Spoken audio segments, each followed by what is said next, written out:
Hello everybody and welcome to the first video of the ASMR Trilang channel.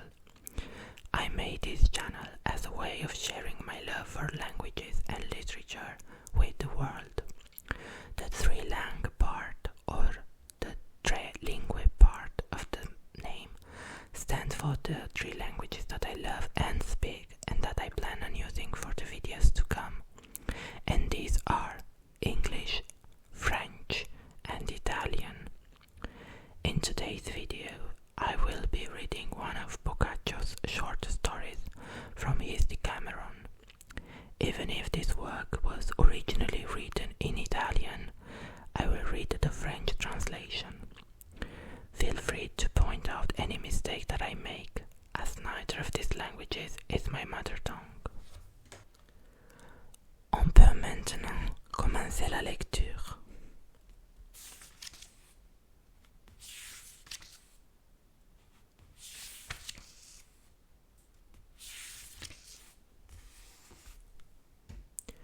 Nouvelle 6.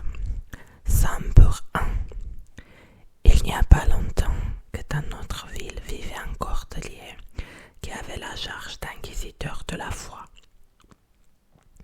Quoiqu'il s'efforçât de passer pour un homme plein de sainteté et de zèle pour la religion chrétienne, comme c'est assez l'usage parmi ces messieurs, il était néanmoins beaucoup plus ardent à rechercher ceux qui avaient la bourse pleine que ceux qui sentaient la poison de l'hérésie. Le hasard lui fit rencontrer un homme plus riche d'écus que de science, qui, se trouvant un jour dans une société, la tête échauffée par le jus de la treille ou par un excès de satisfaction, s'avisa de dire, par simplicité plutôt que par manque de foi, qu'il avait de si bon vin dans sa cave que Dieu même en boirait s'il était au monde. Ce propos fut bientôt rapporté à l'inquisiteur, qui, connaissant les riches facultés de celui qui l'avait tenu, fondit impétueusement sur lui, cum gladis et fustibus, et lui fit son procès, persuadé qu'il en viendrait plus de florins dans sa poche que de lumière et de secours à la fois du bonhomme. L'accusé, cité et interrogé si ce qu'on avait rapporté à l'inquisiteur était vrai, répondit oui et raconta de quelle manière et en quel sens il l'avait dit. Le père inquisiteur, qui n'en voulait qu'à son argent, lui repartit aussitôt.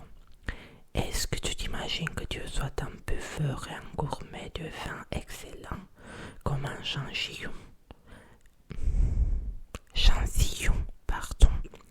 ou tel autre d'entre vous tous qui ne bougeait presque pas du cabaret? Tu voudrais sans doute nous persuader à présent, par une humilité affectée, que ton cas n'est pas grave.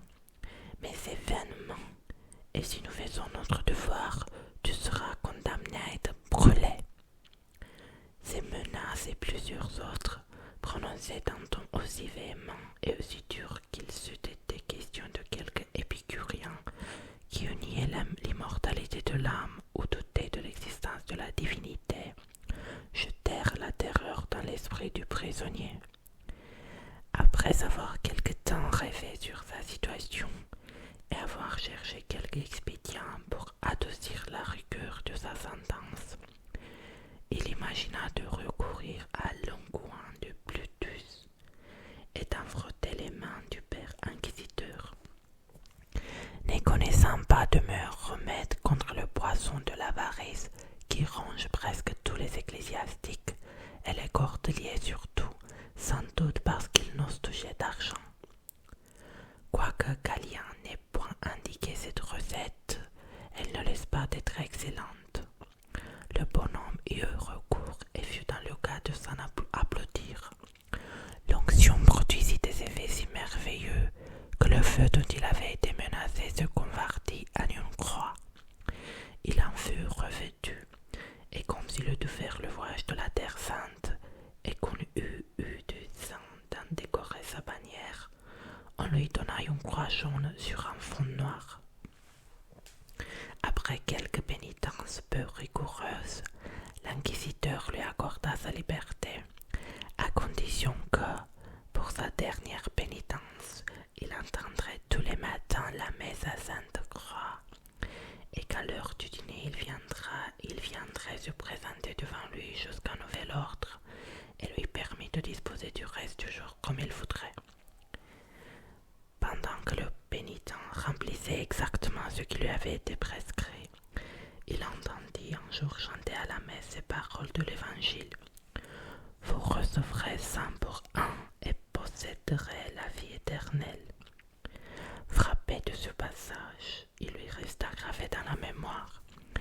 Il vint alors à coutumer se présenter au père inquisiteur et le trouva ce jour-là à table. Il s'approche, interrogé s'il avait entendu la messe. Il répondit oui, sans hésiter. « N'as-tu rien entendu ?» reprit le cordelier, qui te cause quelque doute et dont tu veux t'éclaircir.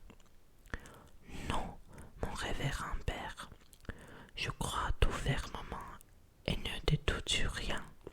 Mais puisque vous me permettez de parler, je vous dirai que j'ai entendu une chose qui me fait de la peine, et pour vous et pour vos confrères, quand je songe au sort que vous éprouverez dans l'autre vie. Quelle est donc cette chose ? Dit le père inquisiteur.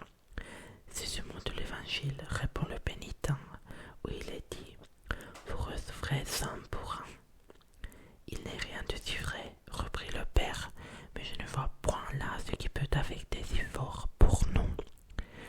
Vous allez le connaître, répliqua celui-ci.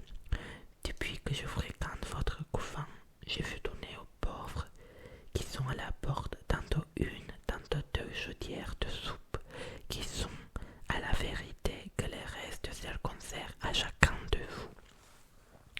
Or, si pour chaque chaudière il vous en est à chacun rendu 100 dans l'autre monde, vous en aurez tant qu'il n'est pas possible que vous n'y soyez tous noyés dedans. » Cette naïveté fit rire ceux qui étaient à table avec l'inquisiteur, mais lui, qui sentit que c'était un trait contre l'avarice et l'hypocrisie des moines, et un reproche indirect de sa conduite, en fut piqué au vif et aurait volontiers intenté un second procès au bonhomme, s'il n'eût craint de révolter le public, qu'il avait déjà blâmé au sujet du premier, et lui commanda, dans son dépit, de s'éloigner, de ne plus se représenter devant lui, et lui permit de vivre désormais tout comme il en entendrait.